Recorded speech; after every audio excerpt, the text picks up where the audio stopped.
Hello everyone, welcome back our favorite YouTube channel Mauli classes Kej. विद्यार्थी मित्रांनो, आपल्या या आवडत्या YouTube चॅनलवर सर्वांचं स्वागत आहे. आज आपण जनरल सायन्समधील इयत्ता 7वीच्या इयत्तेतील पहिला घटक आपण अभ्यासणार आहोत.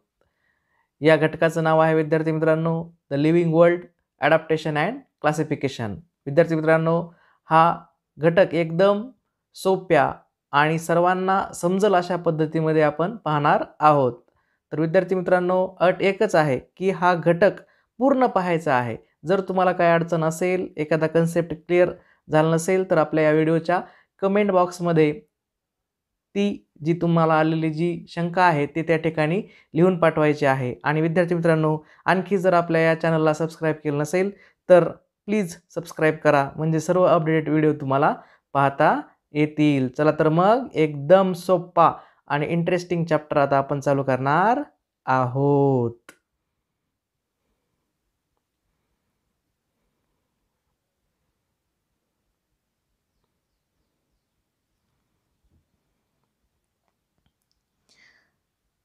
So friends, first chapter, the living world adaptation and classification means सजीव सृष्टी, अनुकूलन व वर्गीकरण. नवीन शब्द आलेला आहे विद्यार्थी मित्रांनो. ॲडॅप्टेशन म्हणजे अनुकूलन आणि क्लासिफिकेशन म्हणजे तुम्हाला माहीत आहे विद्यार्थी मित्रांनो वर्गीकरण. अगोदर first of all, what is meant by adaptation?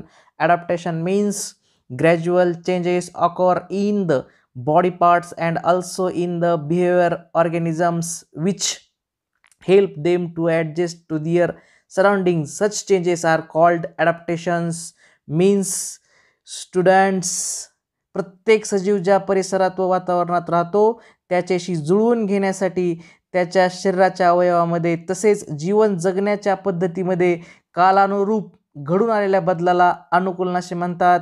Please understand once again students, प्रत्येक सजीव, every living things, gradual changes occur in the body parts and also in the behaviour of organisms which help them to adjust to their surroundings. म्हणजे प्रत्येक सजीव ज्या परिसरात राहतो, ज्या वातावरणात राहतो त्याच्याशी जुळवून घेण्याची जी शरीराची जी ठेवण आहे, जे अवयव आहेत त्याच्यामध्ये तो बदल करून घेतो आणि जीवन जगण्याच्या पद्धतीत काळानुसार बदल घडून आणतो. त्या बदलाला अनुकूलन, ॲडॅप्टेशन असे म्हणतात. विद्यार्थी मित्रांनो, एकदम सोप्या प्रकारात डेफिनेशन आहे. या ठिकाणी तुम्हाला डेफिनेशन दिलेली आहे.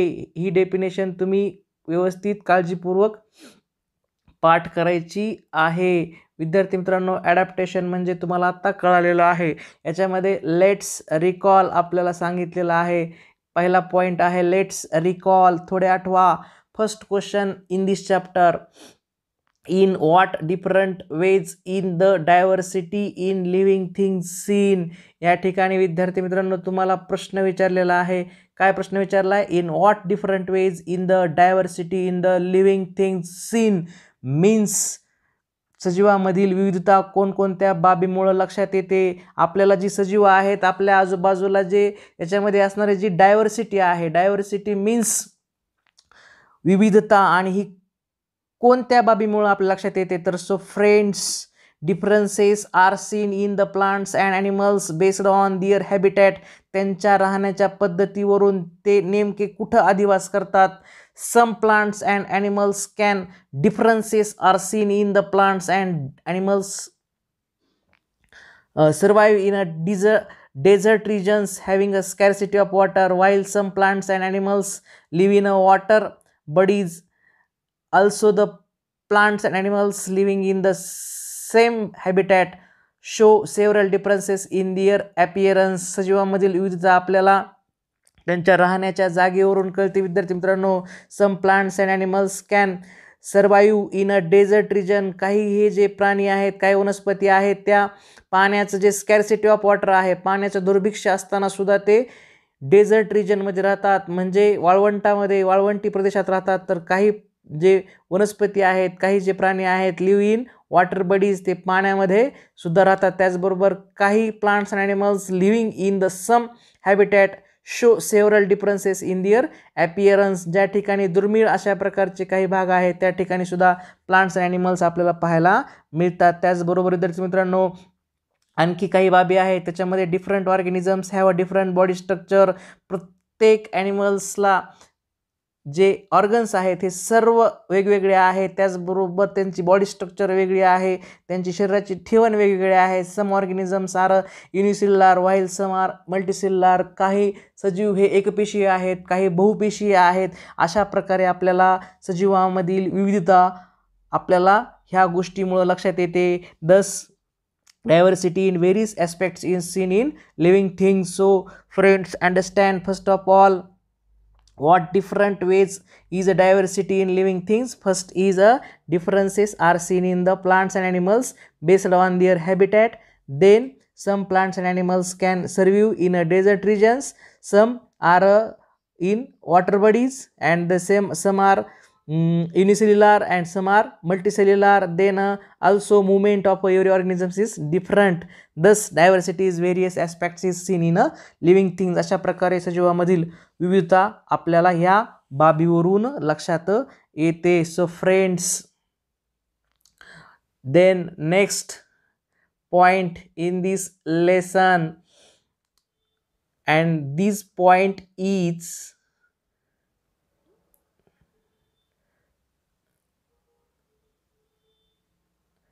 a great variety of plants is found on the earth. Some plants have a colorful flowers and some plants grow in water wherever, whereas some are to be found in the deserts which have a scarcity of water. Some plants are found only in a snowy regions. Some plants cannot be seen without a microscope, whereas some are huge in size.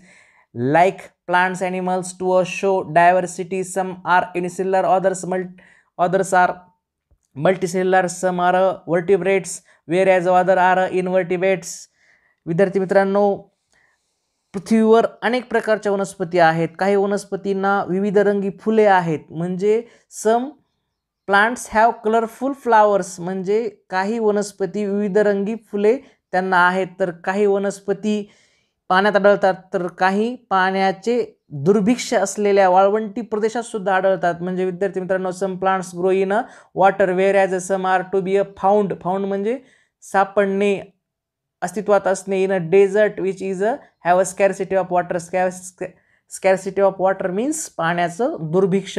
Some plants are found only in a snowy regions. काही वनस्पती ह्या बर्फाळ प्रदेशामध्ये सुद्धा आढळतात. Some plants can not be seen without a microscope. काही ज्या वनस्पती आहेत त्या आपण अशा उघड्या डोळ्याने पाहू शकत नाहीत, त्या मायक्रोस्कोपचाच वापर आपल्याला करावा लागतो. अशा प्रकारे ह्या सगळ्या ज्या वनस्पती आहेत त्या वनस्पती सूक्ष्मदर्शकाशिवाय आपल्याला पाहू शकत नाहीत, पाहता येत नाहीत. तर काही मात्र प्रचंड मोठ्या आकाराच्या वनस्पती आहेत. काही वनस्पती बर्फाळ प्रदेशामध्ये आढळतात. तर वनस्पतीसारखीच प्राण्यामध्ये विविधता आहे. काही एकपेशीय आहेत तर काही बहुपेशीय आहेत. एकपेशीय म्हणजे युनिसेल्युलर, बहुपेशीय मीन्स मल्टीसेल्युलर. अपृष्ठवंशीय अँड पृष्ठवंशीय, इनव्हर्टिब्रेट अँड वर्टिब्रेट मीन्स पृष्ठवंशीय. अशा प्रकारे आपल्याला वेगवेगळे प्राणी पाहायला मिळतात. तर काही सम आर वर्टिब्रेट मीन्स पृष्ठवंशीय, इनवर्टिब्रेट मीन्स अपृष्ठवंशीय. ज्या सजीवांना, ज्या प्राण्यांना पाठीचा कणा असतो त्यांना पृष्ठवंशीय असे म्हणतात. ज्या प्राण्यांच्या पाठीला कणा हा नसतो त्यांना इनवर्टिब्रेट असे म्हणतात. This world's is a full of a variety. Animals are aquatic म्हणजे जलचर. Terrestrial means भूचर. भूचर म्हणजे जमिनीवर राहणारे, भू म्हणजे जमीन. ॲम्फिबियन म्हणजे उभयचर म्हणजे पाण्यामध्ये आणि जमिनीवर राहणारे असे amphibian. And then reptilian. Reptilian means नभचर. अँड एरियल मीन्स सरपटणारे. अशा प्रकारे आपल्याला त्यांचे उदाहरणं सांगता येतील विद्यार्थी मित्रांनो. चुकलं.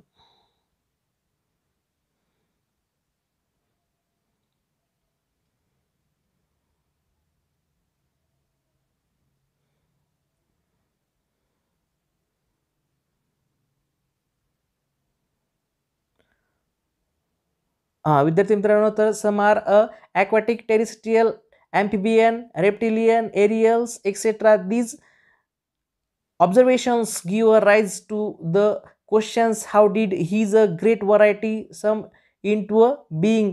काही हे aquatic म्हणजे जलचर, त्याचबरोबर टेरिस्ट्रियल म्हणजे भूचर, त्याचबरोबर ॲम्फिबियन म्हणजे उभयचर, देन रेप्टिलियन मीन्स सरपटणारे, अँड एरियल म्हणजे नभचर, अशा कित्येक प्रकारच्या प्राण्यांनी आपलं जग भरलं आहे. हे पाहून आपल्याला प्रश्न पडतो की सजीवामध्ये एवढी विविधता कशामुळं निर्माण झाली असावी. अशा प्रकारचा हा जो प्रश्न आहे तो प्रश्न आपल्याला या पाठामध्ये शोधावयाचा आहे. त्याच्यामुळे विद्यार्थी मित्रांनो, चला तर मग पुढचा पॉईंट दिलेला आहे आपल्याला. Can you tell means students, सांगा पाहू. काय सांगायला सांगितलं आपल्याला.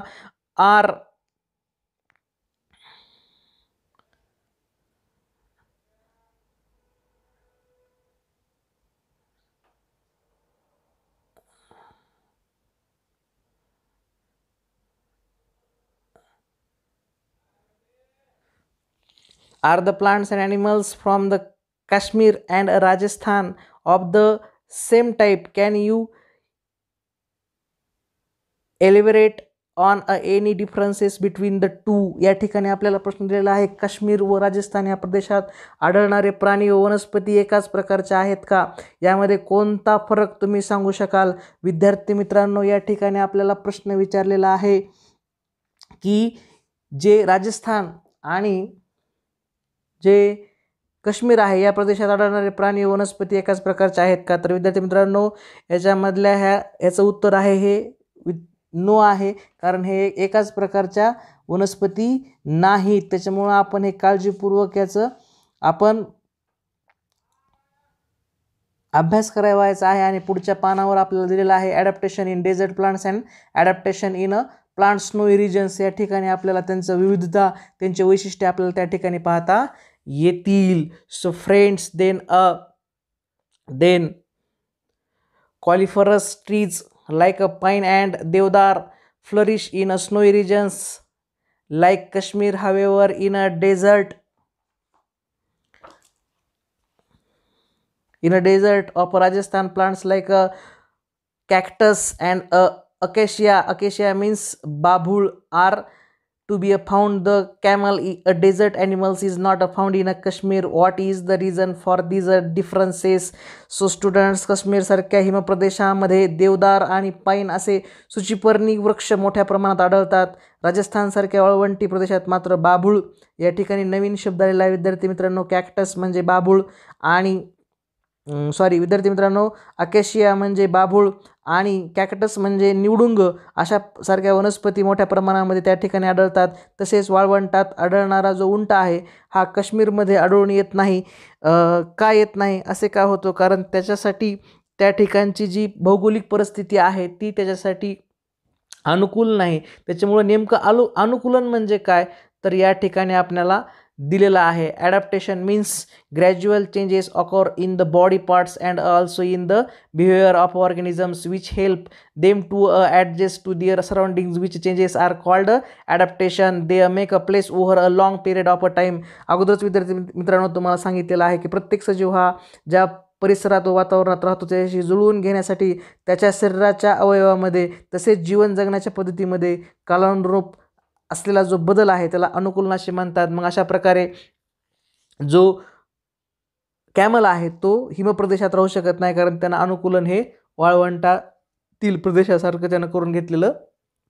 विद्यार्थी मित्रांनो, आता आपल्याला पुढचा पॉईंट बघायचा आहे. पुढचा पॉईंट आहे ॲडॅप्टेशन इन प्लांट्स मीन्स वनस्पतीमधील अनुकूलन. कशा प्रकारे वनस्पतीमध्ये अनुकूलन होतं हे आपल्याला या ठिकाणी पाहायचं आहे. आता पुढे एक तक्ता दिलेला आहे. Observe and complete the chart means निरीक्षण करावं, तक्ता पूर्ण करा. And then next include other plants from your own regions to means तुमच्या परिसरातील इतर वनस्पतींची उदाहरणे सुद्धा घ्या. अशा प्रकारे आपल्याला या ठिकाणी सूचना केलेली आहे. Then first row in a chart some points involved in. First point is a plant, then second is a habitat, third is a type of root, fourth is a characteristics of leaves, and fifth are a characteristics of stem.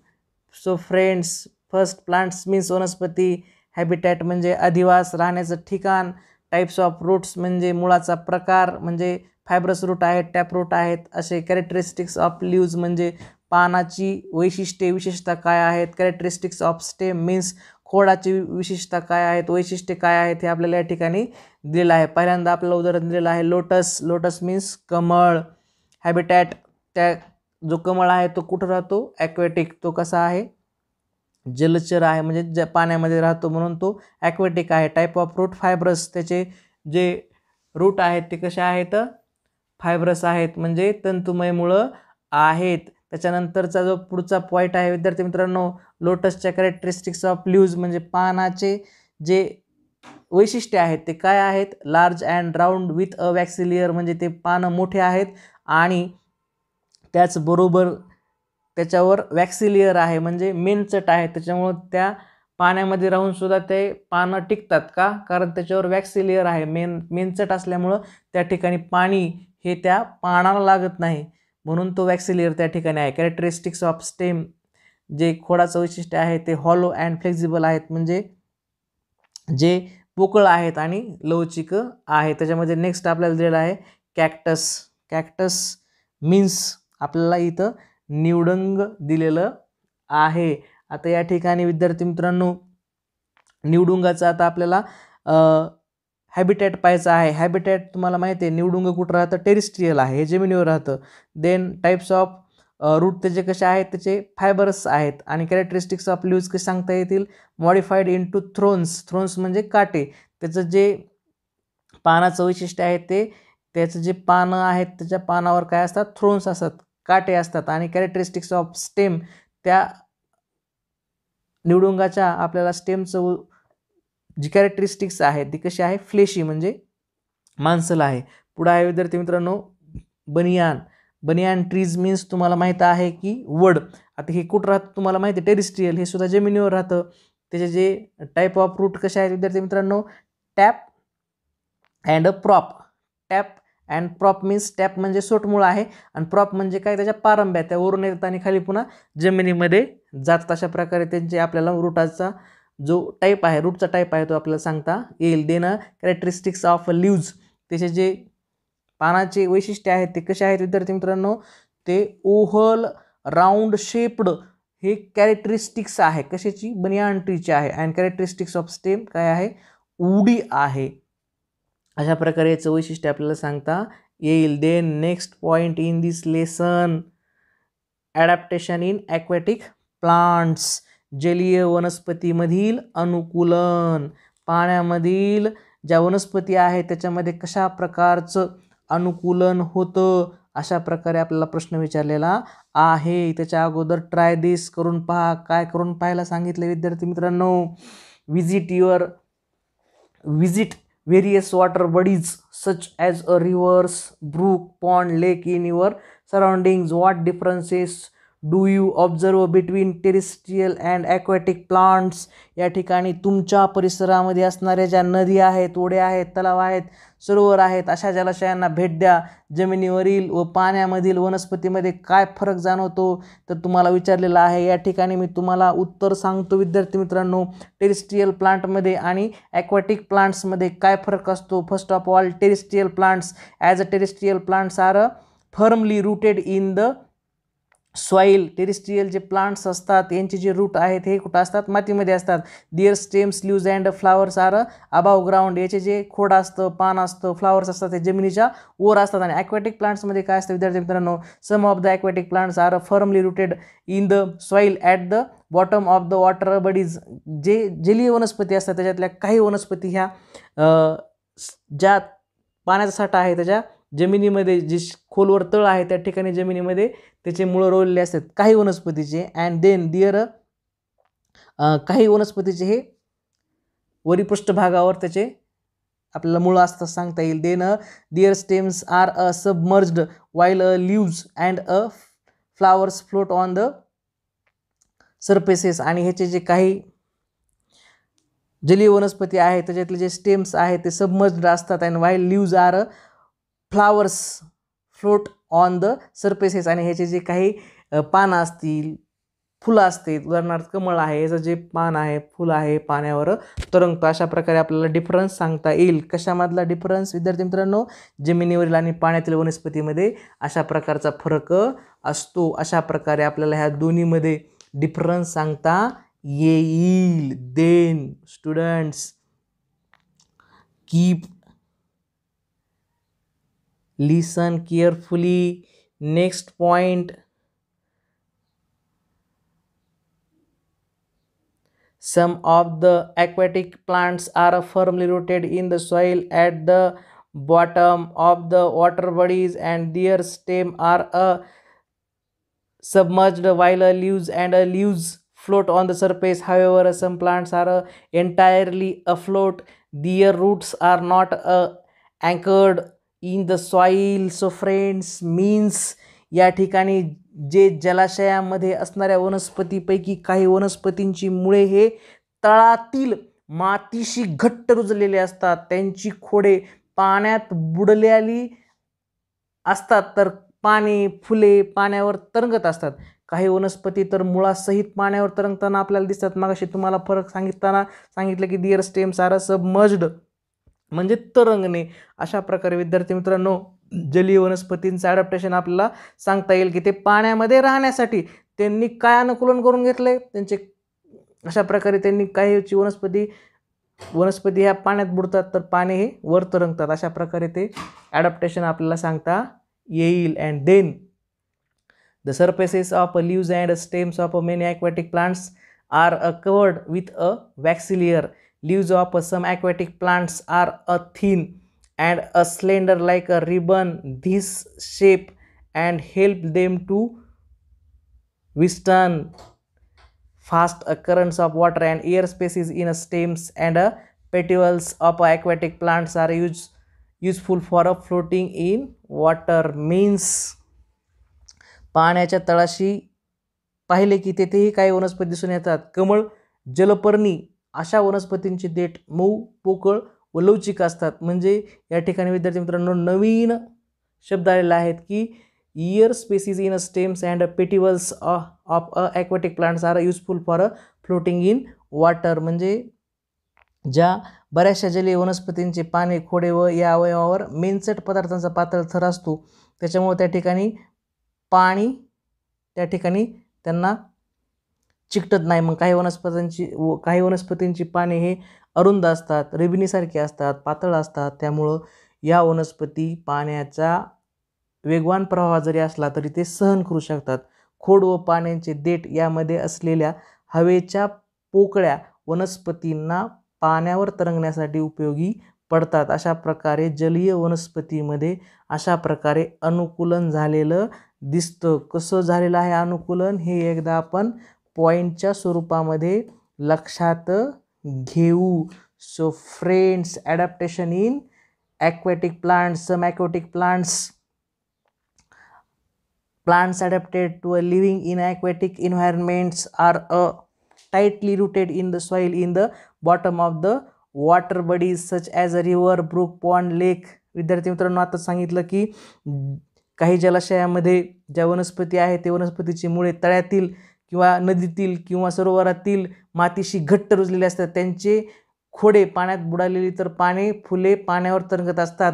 काही वनस्पती तर मुळासहित पाण्यावर तरंगतात. अशा प्रकारे त्यांच्यात adaptation झालेले असते. नेक्स्ट पॉईंट आपण बघितला, whereas some aquatic plants are entirely afloat and their roots are not anchored in the soil. आता सांगितले विद्यार्थी मित्रांनो काही वनस्पतींची पाने फुले पाण्यावर तरंगत असतात तर काही वनस्पतींची तर मुळासहित पाण्यावर तरंगतात. And then though the stem of these plants are submerged in water and the air spaces present in the petioles and stem help them to floating inside the water. विद्यार्थी मित्रांनो काही वनस्पतींची पाने अरुंद रिबणीसारखी पातळ असतात. त्यामुळं वनस्पती पाण्याचा वेगवान प्रवाह सहन करू शकतात आणि ते त्यांना जी पानाची खोड असतील, पानाची देठ असते त्यामध्ये असलेला जो हवेचा पोकळ आहे म्हणजे पोकळ भाग असल्यामुळं पाण्यावर तरंगण्यासाठी ते उपयोगी पडतात. अशा प्रकारे आपण ॲडॅप्टेशन इन ॲक्वॅटिक प्लांट्स हा पहिला पॉईंट या ठिकाणी आपण पाहिलेला आहे.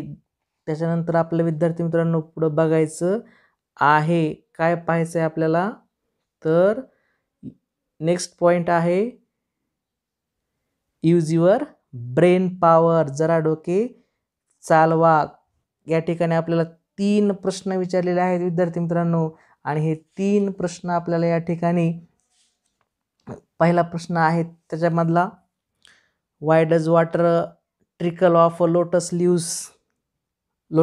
लीव्ज, अळू आणि समजा अळू असेल किंवा कमळाच्या पानाच्या पृष्ठभागावरून पाणी का उघळून जाते. आत्ताच सांगितलं होतं विद्यार्थी मित्रांनो, the layer of waxy substances is present on the lotus leaf. हे जे कमळाचं पान आहे, या कमळाच्या पानावर वॅक्सी लेअर म्हणजे मेनसट पदार्थ, चिकट पदार्थ असल्या कारणानं त्याच्यावर पाणी तरंगतं नाही किंवा त्या ठिकाणी राहतं नाही, त्याच्यामुळे ते उघडून लगेच जातं. मग ते आळूचं पान असेल किंवा कमळाचं पान असेल त्याच्यावर वॅक्सी लेअरचा थर असतो, मेनसट थर असतो, म्हणून त्या ठिकाणी पाणी तरंगतं नाही. Next question is why don't the leaves of these plants rot in water. या ठिकाणी विद्यार्थी मित्रांनो, रॉट म्हणजे सडून जाणे. या वनस्पतीची पाण्यामुळं सडून का जात नाहीत, नीट काळजीपूर्वक समजून घ्या विद्यार्थी मित्रांनो. या वनस्पतीची पाण्यामुळं सडून का जात नाहीत, तर the leaves of the aquatic plants float on the surfaces and the presence of waxy substances on the leaves does not allow accumulation of water on a leaves, therefore the leaves of aquatic plants do not rot in the water. या ठिकाणी विद्यार्थी मित्रांनो, जे पानं असतात या पानांना मेनसट पदार्थ चिकटलेला असतो, त्याचबरोबर waxy substances on the leaves does not allow ॲक्युम्युलेशन of water on the leaves. आणि जे पानं आहेत त्याच्यावर अशा प्रकारे मेनसट पदार्थ असल्यामुळं ॲक्युम्युलेशन म्हणजे पाण्याचा साठा त्याच्यामध्ये होतं नाही, म्हणून त्या ठिकाणी वनस्पतीची जी पाने आहेत ते पाण्यामुळं सडून जातं नाही. Then third question is why are their roots short and fibrous. वनस्पतीची मुळे आकाराने लहान व तंतुमय का असतात, तर त्याचं उत्तर आहे विद्यार्थी मित्रांनो, the main function of roots is anchorage and absorption in aquatic habitat. Plants do not need strong roots for anchorage, therefore they are short and fibrous. या वनस्पतीची मुळे आकाराने लहान व तंतुमय असतात because of absorption and anchorage. याच्यामध्ये ते पाणी शोषण्यासाठी आणि त्या ठिकाणी त्यांना आधार देण्यासाठी, एनकरेज म्हणजे आधार देणे आणि ॲब्सॉर्प्शन म्हणजे शोषून घेणे. अशा प्रकारे इन ॲक्वॅटिक हॅबिटॅट म्हणजे जलीय वनस्पतीमध्ये जे हॅबिटॅट आहे, अधिवास आहे, plants do not need strong roots. त्याच्यामध्ये जे अधिवास आहे याच्यामधलं जे मुख्य वैशिष्ट्य आहे की त्यांचे जे रूट्स असतात ते स्ट्रॉंग नसले तरी चालते, फक्त ते त्याला आधार देणं आणि वनस्पतीला लागणारे जे काही घटक आहेत, मुख्य घटक आहेत, ते शोषून घेण्यासाठी असतात, म्हणून वनस्पतीची मुळे आकाराने लहान व तंतुमय असतात. So friends, next point in this chapter, adaptation in desert plants means वाळवंटी प्रदेशातील वनस्पतीमधील अनुकूलन. कशा प्रकारे वाळवंटातील वनस्पतीमध्ये अनुकूलन झालेलं असतं ते आपल्याला पाहायचं आहे. Try this. Take 2 potted plants, one a cactus and other a leafy plants. Tie a plastic bags and loosely around the leaves of these plants and keep them in sunlight from early in the morning in the afternoon. Then bring those pots into the classroom and observe them. या ठिकाणी विद्यार्थी मित्रांनो आपल्याला करून पाहायला सांगितलं. एक निवडुंगाची व एक भरपूर पाणी असणारी वनस्पती, अशा 2 वनस्पती 2 कुंड्यामध्ये लावायच्या आहेत. म्हणजे एक निवडुंगाची वनस्पती लावायची आणि एक कोणतीही त्याला भरपूर पानं असणारी वनस्पती एक कुंडीमध्ये, आणि एक कुंडीमध्ये निवडुंगाची वनस्पती आपल्याला लावायची आहे. दोन्ही कुंड्यामधील वनस्पतीच्या पानाभोवती प्लास्टिकच्या पिशव्या सैलसर बांधायच्यात आणि सकाळपासून संध्याकाळपर्यंत उन्हात ठेवायच्यात, मग किंवा दुपारपर्यंत ठेवा आणि दुपारी त्या कुंड्या वर्गात आणून त्याचं निरीक्षण करा.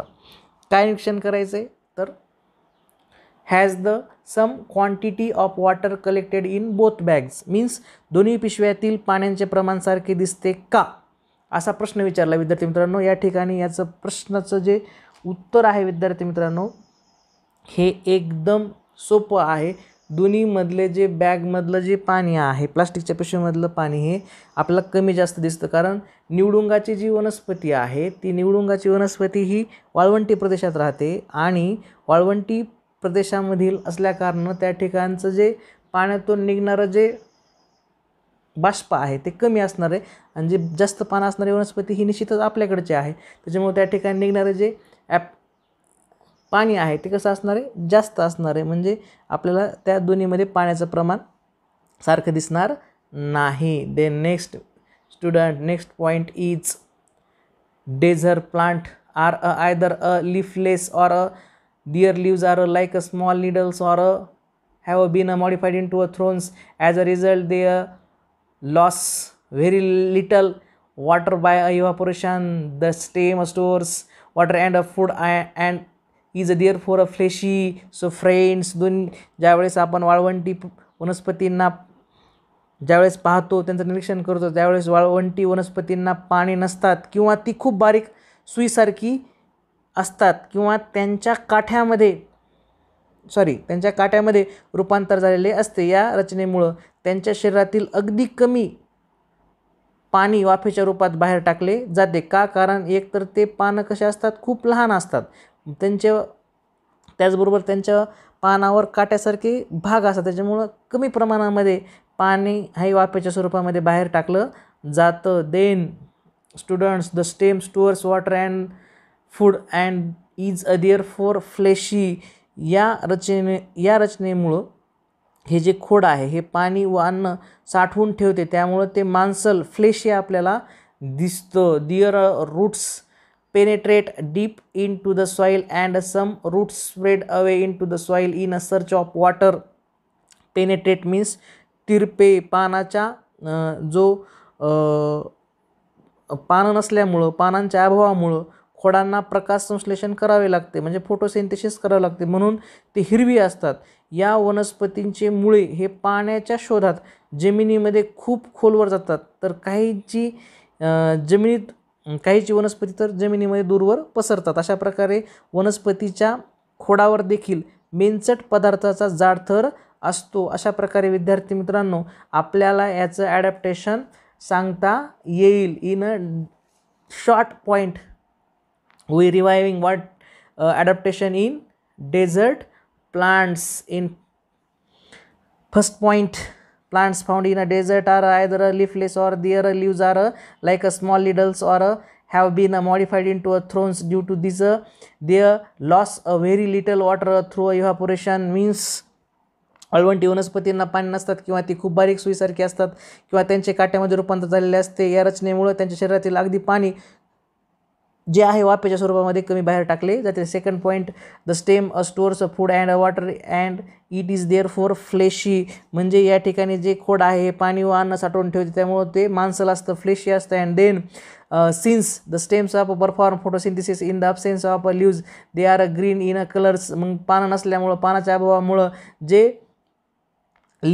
जे स्टेम आहे तेच फोटोसिंथेसिस करतं म्हणजे प्रकाश संश्लेषण करतं, सूर्याच्या प्रकाशामध्ये अन्ननिर्मिती करतं म्हणून ते खोड कसं आहे हिरव्या रंगाचं आहे. And then the roots of these plants penetrate deep into the soil in a search of water. म्हणजे विद्यार्थी मित्रांनो या ठिकाणी जे मुळं आहे ते पाण्याच्या शोधामध्ये जमिनीमध्ये खोलवर रुतलेले असतात. As also thick layer of wax substances is present on the stems of these plants. मग अशा प्रकारचे जे काही वनस्पती आहे त्या यांच्या खोडावर मेंचट पदार्थाचा जाड थर असतो. अशा प्रकारे या ॲडॅप्टेशन इन डेझर्ट प्लांट्स या पॉईंटचे आपल्याला वैशिष्ट्ये सांगता येतील. अशा प्रकारे आपण हा पॉईंट पाहिलेला आहे. Then next student next point in this lesson adaptation in plants of snowy reasons.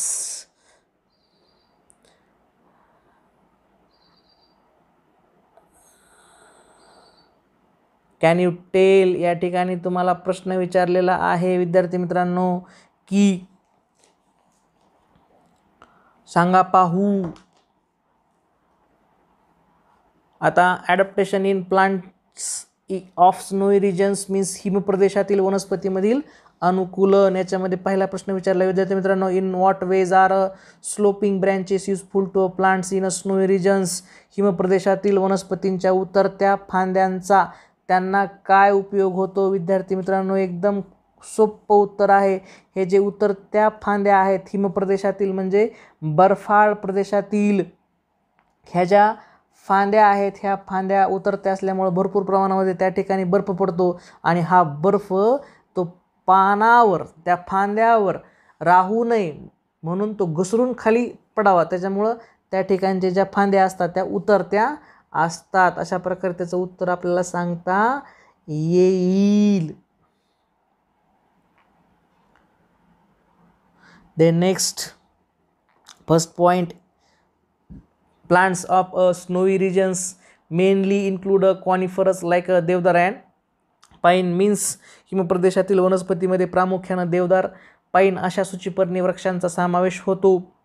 विद्यार्थी मित्रांनो, बर्फाळ प्रदेशामध्ये प्रामुख्याने देवदार आणि पाईन या सूचिपर्णी वृक्षांचा समावेश या ठिकाणी होतो. These trees are a conical in a shape due to their sloping branches. In the heavy snowfall and extreme cold in these regions, their conical shape prevents the snow from accumulating on the trees and the thick bark help in the trees to withstand the cold. Means विद्यार्थी मित्रांनो, ह्याच्या वनस्पती आहे त्यांचा आकार शंकूसारखा असतो. फांद्यांची रचना ही उतरती असते. मी मगाशीच तुम्हाला सांगितलं त्याप्रमाणे या प्रदेशामध्ये खूप बर्फवृष्टी होते, हिमवृष्टी होते, म्हणून त्या ठिकाणी खूप थंडी असते. शंकूच्या आकारामुळे या वनस्पतीवर बर्फ साचून राहत नाही, म्हणून त्यांच्या ज्या फांद्या आहेत त्या उतरत्या असतात.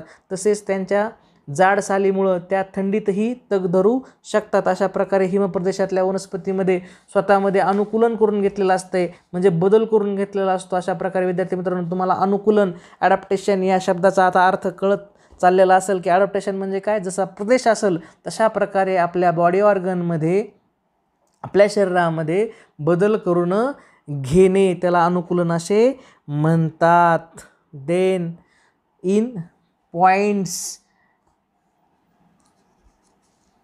So friends, adaptation in plants of snowy regions, first of all, coniferous like deodar and pine are found in snowy regions. Then next point, due to their sloping branches, these trees are conical in shape. Third point is a conical shape of these plants prevents the snow from accumulating on the trees, and the thick bark help to a tree to withstand the heavy snowfall and extreme cold. अशा प्रकारे विद्यार्थी मित्रांनो, आपल्याला adaptation in plants of snowy regions सांगता येईल. याच्यानंतरचा महत्त्वाचा आणि एकदम सोपा पॉईंट आहे विद्यार्थी मित्रांनो, adaptation in plants of forest region. Means जंगल प्रदेशातील वनस्पतीमध्ये कशा प्रकारचं अनुकूलन झालेलं असतं. एकदम सोपा पॉईंट आहे विद्यार्थी मित्रांनो, खूप काळजीपूर्वक आपल्याला बघायचा आहे. हा पॉईंट आहे या ठिकाणी मी हायलाईट करतोय. बघा विद्यार्थी मित्रांनो, a variety of plants, trees, shrubs and herbs are found in a forest.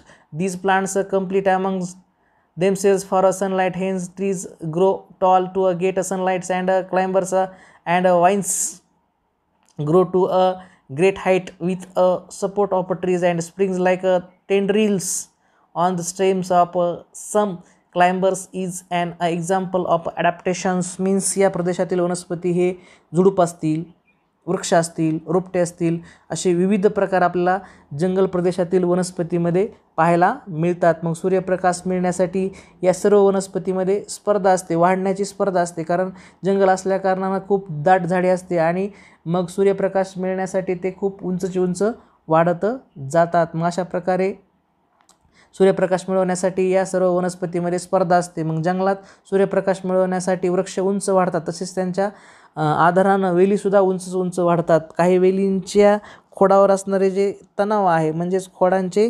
अनुकूलनच असतं. अशा प्रकारे हे जे जंगल प्रदेश आहे त्या ठिकाणी जंगल प्रदेशातील वनस्पतीमध्ये असं अनुकूलन झालेलं असतं. In points trees shrubs and herbs are found in the forest. Trees म्हणजे वृक्ष, शर्ब्स म्हणजे झुडूप अँड हर्ब्स म्हणजे रोपटे हे आपल्याला जंगलामध्ये आढळतात. Then plants in a forest complete amongst the themselves for a sunlights therefore the trees grows to all to the get sunlight and climbers and vines grow to a great height with the support of the trees. आता सांगितल्याप्रमाणे विद्यार्थी मित्रांनो, जंगलामध्ये सूर्यप्रकाश मिळवण्यासाठी वनस्पती ह्या उंच वाढतात, त्यांच्यामध्ये स्पर्धा लागते. त्याचबरोबर आधारानं वाढणाऱ्या वेलीसुद्धा उंच वाढतात. And then last point springs like tendrils which grow on the stems of some climbers is an example of an adaptation. मग हे जे वेली आहेत, वेलींच्या खोडावर असणारं जे तणाव आहे, जे आपण त्याला वेगळ्या वनस्पती म्हणतो, हेच खोडांचे अनुकूलनच म्हणता येईल. अशा प्रकारे आपल्याला हे सांगता येईल. Then student, next point in this lesson, adaptation in a grassland plants. या ठिकाणी हा पॉईंट मी तुम्हाला हायलाईट करतो विद्यार्थी मित्रांनो. Adaptation in grassland plants means गवताळ प्रदेशातील वनस्पतीमध्ये अनुकूलन कशा प्रकारे होतं. तर so friends, listen carefully. Diverse type of bushes and grasses are found in the grassland. Fibrous roots of grasses prevent soil erosion. Forests in the equatorial regions are dense. Animals like tiger, elephants and deer can remain hidden in these grasses. However, grasses in cold regions are very short. Animals like the rabbit are found in such grasses. Vast meadows are found in hilly areas as well as plains. So friends, गवताळ प्रदेशातील वनस्पतीमध्ये कशा प्रकारे अनुकूलन झालेलं असतं. तर first point is a diverse types of bushes and grasses are found in the grasslands. Means गवताळ प्रदेशात मोठ्या प्रमाणावर खुरटी वनस्पती, खुरटी झुडपे व गवताचे वेगवेगळे प्रकार तुम्हाला गवताळ प्रदेशामध्ये पाहायला मिळतात. आणि हे गवत तंतुमय मुळामुळे जमिनीची धूप थांबते. जमिनीची धूप होत नाही. जमिनीची धूप होणे म्हणजे जमिनीवरचं मातीचं प्रमाण निघून जाणे. विषुववृत्तीय प्रदेशात दाट जंगल असते या ठिकाणी सांगितलेलं आहे. Forest in the equatorial regions means विषुववृत्तीय प्रदेश. आर डेन्स म्हणजे दाट जंगल त्या ठिकाणी आपल्याला पाहायला मिळतात. Animals like a tiger, elephant and deer can remain hidden in these grasses. म्हणजे यामध्ये तेथील जे प्राणी आहेत ते लपून राहतात हे तुम्हाला त्या ठिकाणी सांगितलं. म्हणजे मग त्या ठिकाणी वाघ असेल, हत्ती असेल, अस्वल असेल, हरण असतील, हे सगळे जे प्राणी असतील हे सर्व त्या ठिकाणी लपून बसतात. And animals like the rabbits are found in the such grasses. Vast meadows are found in hilly areas as well as plains. मग अशा प्रकारे विद्यार्थी मित्रांनो, मग या ठिकाणी जे थंड प्रदेशात आढळणारे गवत आहे उंचीने खुजे असतात आणि त्यामुळं यात सशासारखे प्राणी आढळतात. मग ज्या ठिकाणी थंड प्रदेश आहेत, जो गवताचा प्रदेश आहे आणि तो थंड आहे, त्या ठिकाणी गवत उंचीनं लहान असतं, खुजे असतं, त्यामुळं त्यात सशासारखे प्राणी आपल्याला आढळतात. डोंगर उतारावर व मैदानी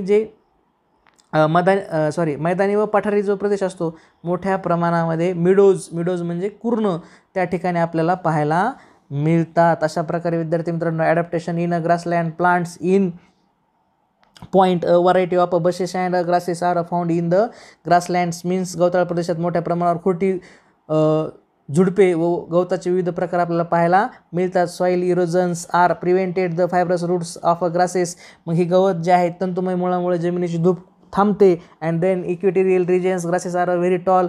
जे विषुववृत्तीय प्रदेशात दाट जंगलं असतात, such as animals, elephant, tigers, deers can remains hidden in the grass. आणि जे प्राणी आहेत हे प्राणी हे अशा प्रकारच्या दाट जंगलामुळे त्या ठिकाणी लपून राहू शकतात. Then grasses in cold regions are very short and animals such as rabbits are found in such grasses. म्हणजे जे थंड प्रदेश आहे त्या ठिकाणी गवत उंचीनं खूप खुजे असते, त्यामुळे त्या ठिकाणी सशासारखे प्राणी आढळतात. And then last points, vast meadows are found in hilly areas and plains. म्हणजे डोंगर उतारावर किंवा पठारी व मैदानी प्रदेशात मोठ्या प्रमाणावर कुरणे त्या ठिकाणी आपल्याला आढळतात. अशा प्रकारे विद्यार्थी मित्रांनो, ॲडॅप्टेशन इन ग्रासलँड प्लांट्स आपल्याला सांगता येईल. And then next point, observe and discuss. निरीक्षण करावं, चर्चा करा. कशाचं निरीक्षण करायचं विद्यार्थी मित्रांनो, या ठिकाणी नीट काळजीपूर्वक या चित्रामध्ये पाहायचं आहे.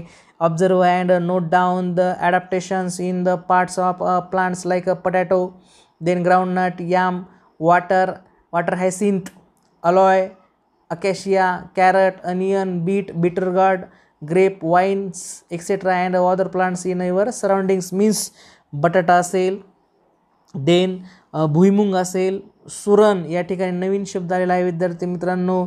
ज्यावेळेस याम म्हणजे सुरण, वाटर हायसिंथ म्हणजे जलपर्णी, देन विद्यार्थी मित्रांनो ॲलोय म्हणजे तुम्हाला माहिती आहे कोरफड, अकेशिया बाभूळ, त्याचबरोबर कॅरट म्हणजे गाजर, त्याचबरोबर अनियन तुम्हाला माहीत आहे कांदा, बीटरूट म्हणजे बीट तुम्हाला माहीत आहे, बिटर गार्ड जी द्राक्षवेल आहे. असे तुमच्या सभोवताली असणाऱ्या वनस्पतीच्या कोणत्या अवयवात अनुकूलन झालेले आहे हे निरीक्षणाने लिहा. अशा प्रकारे तुम्हाला प्रश्न सांगितलेला आहे विद्यार्थी मित्रांनो की तुमच्या परिसरामध्ये असणारे जे काही वनस्पती आहेत त्याच्यामध्ये कोणते बदल झालेले आहेत हे तुम्हाला त्या ठिकाणी निरीक्षणाने सांगायचं आहे, लिहायचं आहे.